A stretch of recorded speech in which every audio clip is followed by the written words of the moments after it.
Decisions that shape millions of lives. They're often made in boardrooms, super far removed from the very people they affect. So what if you could actually bridge that gap? Well, today, we're going to dive into an organization called iKOnet. They're all about turning that on-the-ground, real-world experience into actual strategic wisdom. So, right from the very beginning, iKOnet zeroed in on this huge problem. On one hand, you've got this massive, ever-increasing demand for real, boots-on-the-ground information. But on the other hand, the knowledge base people were working with, it was often incomplete or just plain old. And that is the fundamental problem they set out to solve. And this gap, this disconnect between what's needed and what's available, it basically creates a fractured world. It's like building a giant wall between the boardrooms where the big plans are made and the actual communities where the impact of those plans is felt every single day. And this slide really shows you that divide in action. I mean, look at this. On one side, you have what they call grassroots realities. The day-to-day life happening in village squares or chopals and bustling local markets.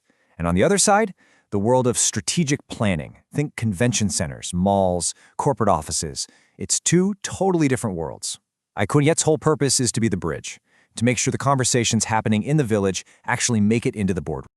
Okay, so how on earth do you build a bridge like that? Well, iKOnet's whole approach is about connecting intelligences. And their vision is pretty powerful. It's all about connecting intelligences, both human and artificial, to create this incredible convergence of collective wisdom from both rural and urban areas. Think about it. They want to take the nuance of human intelligence, right, the real lived experiences from the ground, and fuse it with the sheer scale and speed of AI. The goal here isn't to replace one with the other. No way. It's to create something new, a true convergence, where both sides actually inform and improve each other. And how do they do it? Well, at its core, their method is all about listening. Really listening. They document what is seen, heard, and said right there on the ground, often in local dialects. And this part is absolutely crucial because it's what humanizes the data. It takes stories, conversations, and observations and turns them into solid evidence that can back up or sometimes even challenge the official written document. All right, so that's the what and the why. Now let's get into the how. How do they actually make all this happen? They've built something they call the knowledge engine. So the big question is, how do they actually build this bridge of knowledge? Because a vision this ambitious, well, it needs a seriously robust process to back it up. Okay, so their process is this really smart 4-step pipeline that's designed to turn all that noise into real clarity. First, you've got step 1, collect data. This is the raw stuff right from the source. Then, step 2, process information. That data gets organized and given context, turning it into something useful. Step 3 is manage knowledge. Here, it's structured so you can actually analyze it. And then the final and honestly the most important step is step 4, preserve wisdom. This is where all that knowledge gets distilled into actionable insights that can last. Now, that first step, collecting data, relies on their incredible human network. And let me tell you, this is a massive operation. We're talking a multi-country network stretching across India, Bangladesh, Nepal, and more. They have a highly skilled field force supported by logistics managers who can handle over 20 languages. And get this, to make it all fast and accurate, their surveys are 100% paperless. And that amazing human network gets supercharged by a serious technology stack. This is the artificial part of their connecting intelligences vision. They use data collection platforms like Qualtrics and Survey2Go, they process it with software like SPSS, and then they bring it to life with visualization tools like Tableau and Power BI.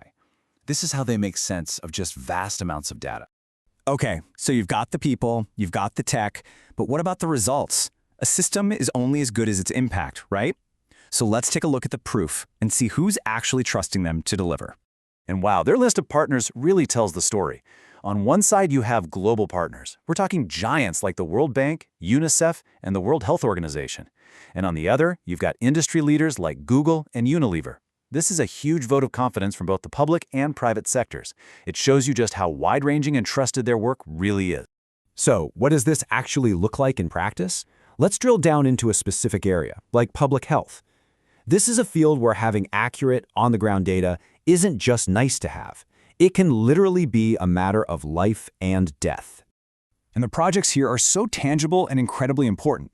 For example, they've monitored the Millennium Development Goals for UNICEF, they've done case studies for the WHO on the crucial link between sanitation and health, they've evaluated HIV/AIDS training for the UNDP. I mean, this is work that directly informs life-changing outcomes.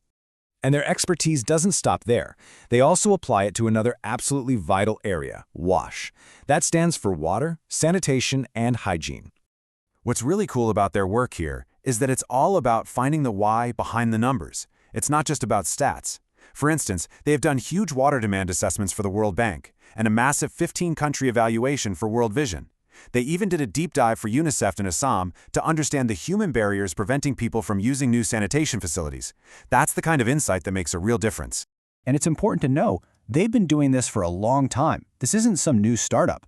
iKOnet was first registered way back in 2006. And since 2010, they've been a key partner for Gallup in conducting the largest annual world opinion poll. That's a serious track record.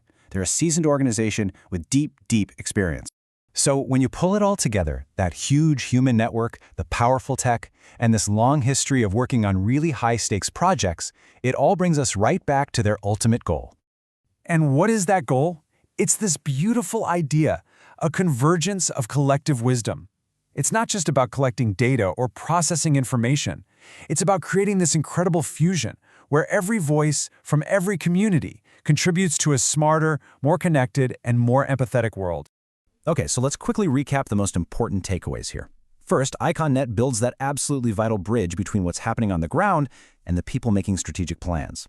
Second, they do it by combining this amazing human intelligence with some really powerful technology. Third, their work empowers both communities and huge organizations with actual evidence. And finally, they have this incredible ability to turn what could just be endless data into truly actionable wisdom. And all of this leaves you with a pretty big thought, doesn't it? I mean, we live in an age where we are drowning in data, just flooded with it every day. And an organization like iKOnet really shows us a path forward. And it makes you wonder. It raises a fundamental question for all of us, really. In an age of endless data, how do we find true wisdom?